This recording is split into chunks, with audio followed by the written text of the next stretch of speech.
warahmatullahi wabarakatuh. Halo IR friends, kenalin aku Cindy Nesia. Aku merupakan mahasiswa Hubungan Internasional UIN Syarif Hidayatullah Jakarta semester 2. Kali ini aku akan menjelaskan tentang buku yang sebelumnya aku resensi untuk memenuhi tugas teori hubungan internasional 1. Buku ini merupakan buku International Relation Theory dari Paul Arviotti dan juga Mark V. Calpe. Buku ini menjelaskan bagaimana kita bisa paham dengan teori-teori dasar hubungan internasional. Hubungan internasional ataupun HI hadir di era globalisasi ini untuk bisa menghadapi tantangan yang ada di dalam dunia global.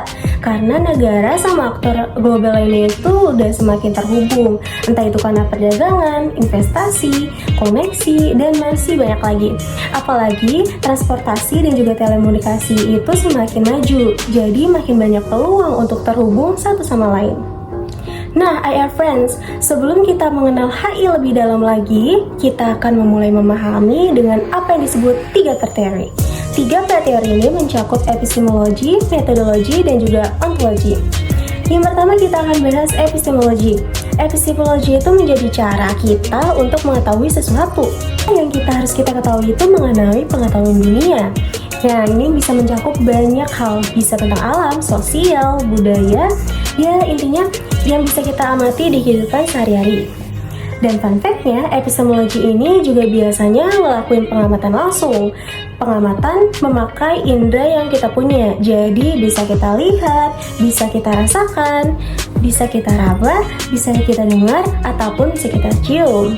Nah, sebelum kita bahas metodologi, di sini ada positivisme yang hadir karena ada penggabungan dari epistemologi itu sendiri dan juga metodologi. Pada intinya, positivisme ini tentang bagaimana cara kita untuk mendapatkan pengetahuan, tetapi juga bagaimana kita untuk melakukan analisisnya. Nah, di dalamnya itu ada salah satunya seperti yang tadi kita bahas, yaitu alam dan juga sosial. Nah, selanjutnya kita masuk ke metodologi. Namanya metodologi berarti ini menjadi metode tentang bagaimana cara kita untuk mengkaji hubungan internasional dengan jelas dan terstruktur, sehingga data yang kita peroleh itu menjadi valid. IR friends, setelah kita paham mengenai prateori tadi, berarti kita juga udah bisa bahas tentang definisi teori. Jadi teori sendiri itu sebagai cara gimana kita bisa paham tentang dunia dan sebagiannya untuk bisa lebih kita mengerti. Selanjutnya, gimana sih sejarah teori HI? Yuk kita bahas. Dimulai dari hadirnya realisme dari pemikiran Thucydides, Machiavelli, dan juga Hobbes.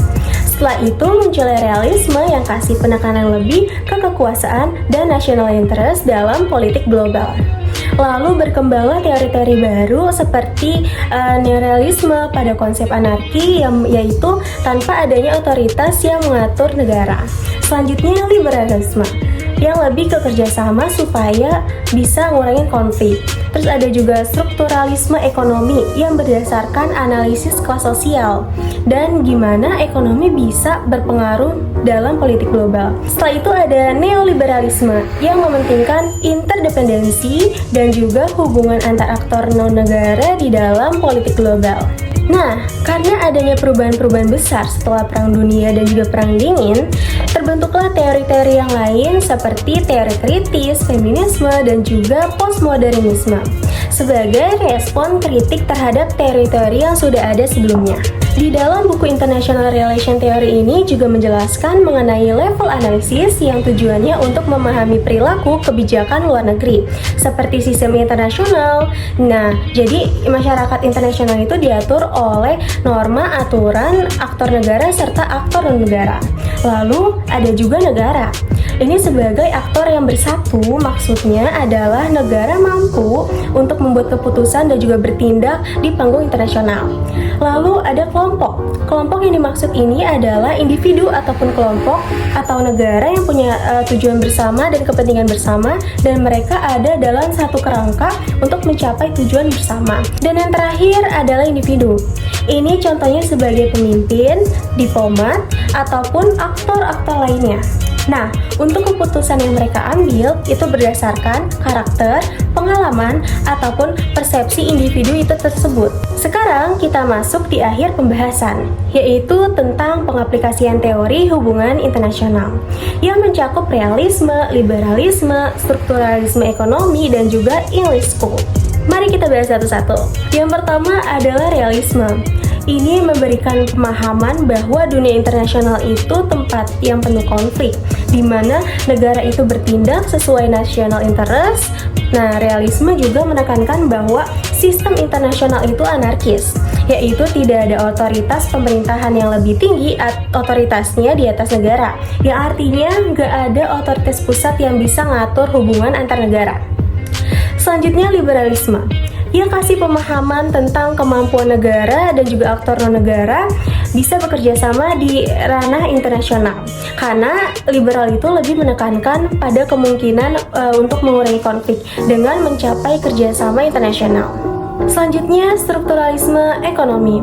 Ini lebih ke sistem ekonomi yang dibangun karena adanya ketidaksetaraan, yaitu negara-negara kaya dengan negara-negara yang miskin.